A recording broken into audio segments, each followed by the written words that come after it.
আমার মা মাছের মাথা দিয়ে পুঁই শাকের চচ্চড়ি একদম অথেন্টিক ওয়েতে বানায়, একদম সবার থেকে হাটকে।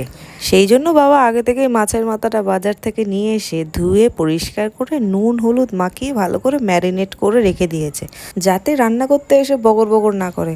বাবা যদি আগে থেকে মাছের মাথাটা নুন হলুদ দিয়ে ভালো করে ম্যারিনেট করে না রাখতো, তাহলে মা সারা দিনটা পুরো বজর বজর করে বাবার মাথাটাই খেয়ে নিত। মাছের মাথা দিয়ে আর আমাদের পুঁই শাক চচ্চড়ি খাওয়া হতো না। তারপরেই চচ্চড়িটা বানানোর জন্য কুমড়ো আলু টমেটো পেঁয়াজ শাক পাতা আদা রসুন সব কিছু কাটাকুটি করে নিল রাজধানী এক্সপ্রেসের মতন। তারপর ধনে জিরে আদা রসুন শুকনো লঙ্কা তেজপাতা বেশ করে বেটে নিল, যেভাবে তোমার মা সারাদিন তোমাকে বাটে কাজ না করলে।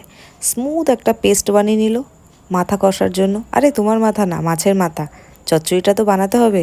তারপর গরম তেলে মাথাগুলোকে ভেজে নিয়ে ওর মধ্যে শুকনো লঙ্কা তেজপাতা পাঁচফোড়ন দিয়ে দিল। ওইগুলো দেওয়ার পর বেটে রাখা স্মুথ পেস্টটাকেও দিয়ে দিল। তারপর মাথাটাকে ভালো করে কষিয়ে নিচ্ছে। ভালো করে কষিয়ে না নিলে সেদিন আর তোমাকে চচ্চড়ি দিয়ে ভাত খেতে হবে না। তুমি বাবা সেদিন তাহলে নুন আর তেল দিয়ে ভাতটা খেও। তারপর কষানো হয়ে গেল, কেটে রাখা বিশ্ব ব্রহ্মাণ্ডের সব সবজিগুলো ওর মধ্যে দিয়ে দাও। আমরা তো কাঁঠালের বিচিটাকেও ছাড়িনি। আরে কাঁঠালের বিচি, দাদুর বিচি নয়। তারপর কি সবজিগুলো দেওয়ার পর ততক্ষণ কষতে থাকো যতক্ষণ তোমার না ডানা ব্যথা করছে।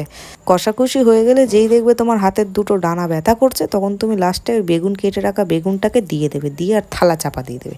আরে তুমি গামলা ফামলা যা পারো তাই চাপা দাও তো, আমাদের কাছে গামলা ছিল না, থালা ছিল, আমরা থালা চাপা দিয়েছি। 10-15 মিনিট রাখার পর থালা বা গামলি যা চাপা দিয়েছিলে সেটা খুলবে, খুলে আবার কষতে শুরু করবে যতক্ষণ না হাত ব্যথা করছে। তারপর দেখবে কষতে কষতে জল বেরিয়ে গেছে।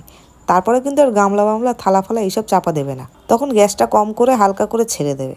থালা ফালা চাপা দিতে যেও না, কিন্তু ও জল আস্তে করে মরে যাবে অটোমেটিক, মরে গিয়ে আবার তারপর হালকা করে কষে নিলেই তোমার মাছের মাথা পুঁই শাকের চচ্চড়ি রেডি।